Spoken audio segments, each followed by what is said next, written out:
बिस्मिल्लाहिर्रहमानिर्रहीम। अस्सलाम वालेकुम। मैं हूं वलीद रज़ा और आपको वेलकम करता हूं अपने यूट्यूब चैनल अलिफ किचन में। और उम्मीद करता हूं कि आप तमाम लोग बिल्कुल ठीक ठाक होंगे, खैरियत से होंगे। तो आज हम अलिफ किचन में क्या बनाने जा रहे हैं वो हम आपको बताएंगे बाद में। लेकिन उससे पहले अगर आपने अभी तक मेरा यूट्यूब चैनल अलिफ किचन सब्सक्राइब नहीं किया तो उसे जल्दी से सब्सक्राइब कर लीजिए और साथ ही साथ बेल आइकन को प्रेस करना मत भूलिएगा, ताकि मेरी जितनी भी लेटेस्ट रेसिपीज़ हैं वो जल्द से जल्द आपको मिल सके। तो आइए चलते हैं रेसिपी की जानिब और देखते हैं कि आज हम अलिफ किचन में क्या बनाने जा रहे हैं।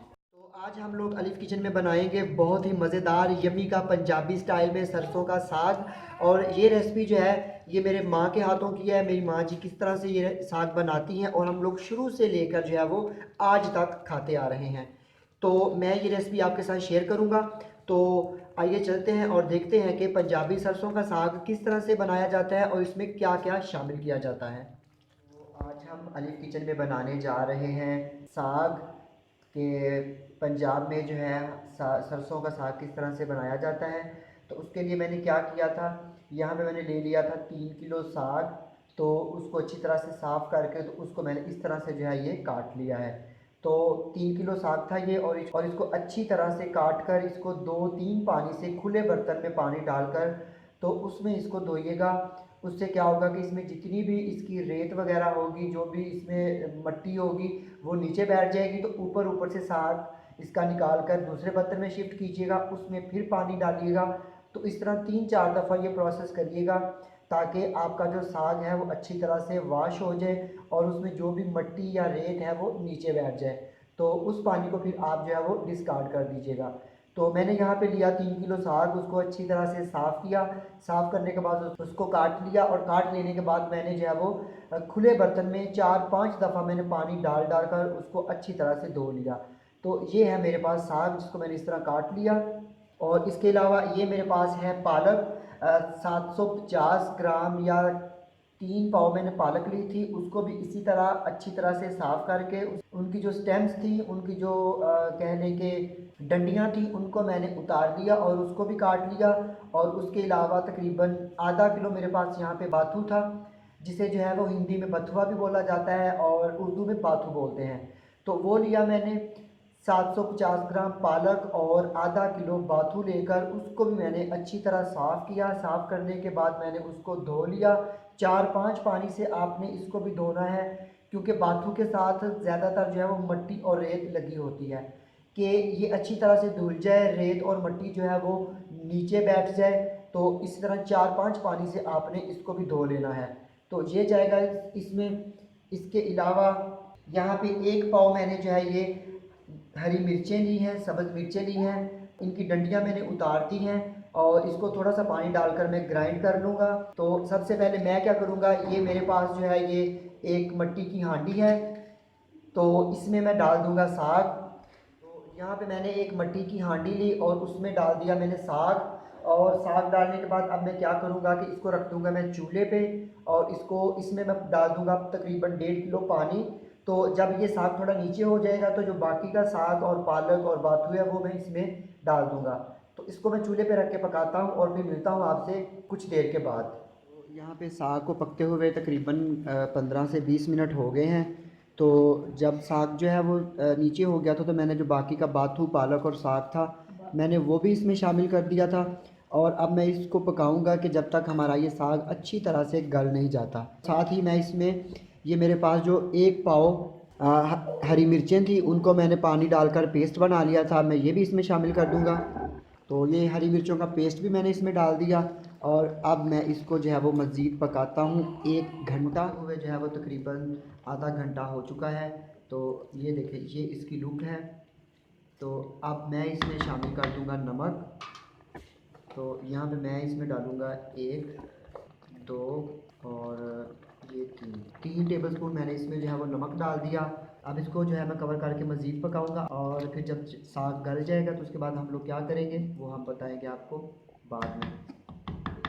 साग को पकते हुए जो है वो तकरीबन 4.5 घंटे हो गए हैं। 8:30 बजे रात को जो है मैंने ये साग पकने के लिए रखा था और अभी जो है वो टाइम 12 बज गए हैं रात के। तो साग हमारा जो है वो पक चुका है, ये देखिए गल चुका है अच्छी तरह से। तो अब मैं इसको जो है वो घोटा लगाऊंगा। आप लोगों की मर्ज़ी है कि अगर आपके पास ये इस तरह का घोटा है जिसको हाथ से हम लोग इस तरह की घोटते हैं, ये है तो आप इसके साथ घोटा लगा सकते हैं। वरना अगर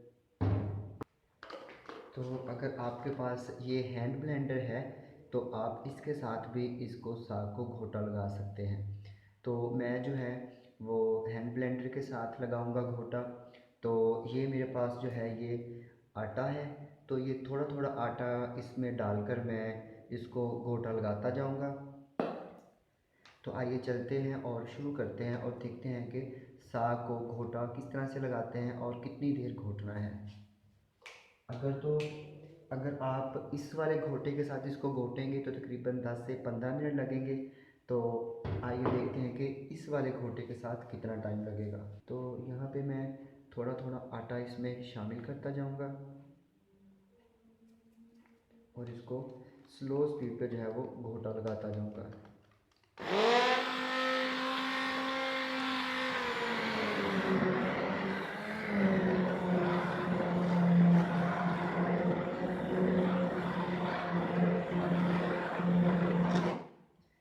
अगर आप हैंड ब्लेंडर के साथ घोटा लगा रहे हैं, इलेक्ट्रिक हैंड ब्लेंडर के साथ, तो आपने इसको इतना ज़्यादा नहीं घोट देना कि वो बिल्कुल एक पेस्ट सा बन जाए।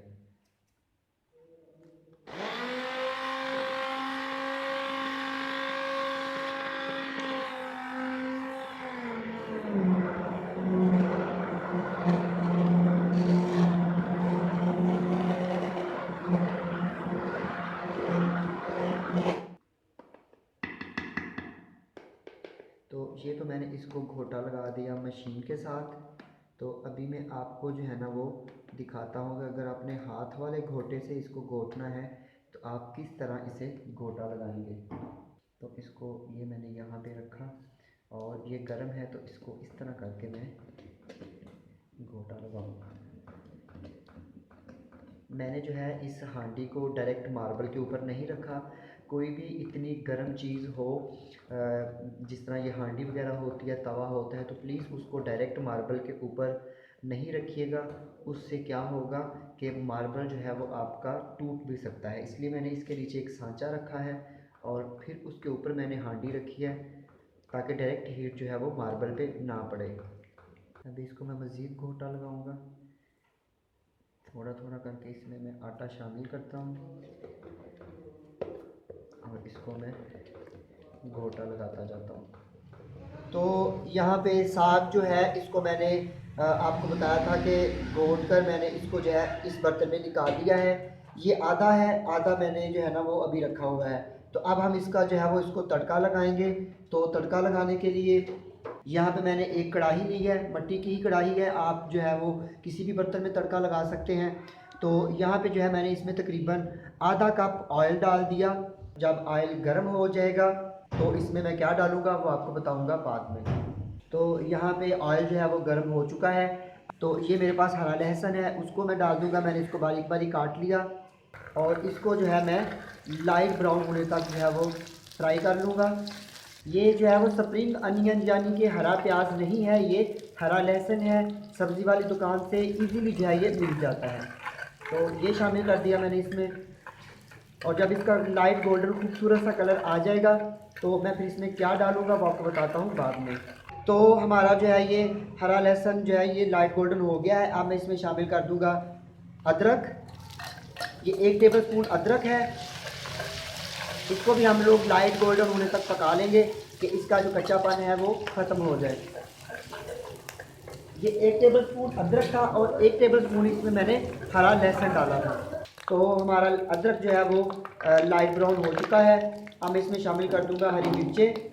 ये मेरे पास जो है वो 3 सब्ज़ मिर्चें थी, ये मैं डाल दूंगा और इनको 30 सेकंड के लिए जो है मैं फ्राई करूंगा। आंच को जो है मैं मीडियम लो कर दूंगा क्योंकि ये जो मिट्टी के बर्तन होते हैं ये एक दफ़ा गर्म हो जाए तो फिर काफ़ी टाइम लेते हैं ये ठंडा होने में। तो अब मैं इसमें शामिल कर दूंगा साग। एकदम से नहीं डालिएगा, पहले थोड़ा सा साग डालकर उसको मिक्स कर लीजिएगा, तो फिर बाकी का साग डाल दीजिएगा। ये मैंने यहाँ पे थोड़ा सा साग डाल दिया और इसको मैंने इस तरह से मिक्स कर दिया। और अब जो मेरे पास बाकी का साग है वो मैं डाल दूँगा।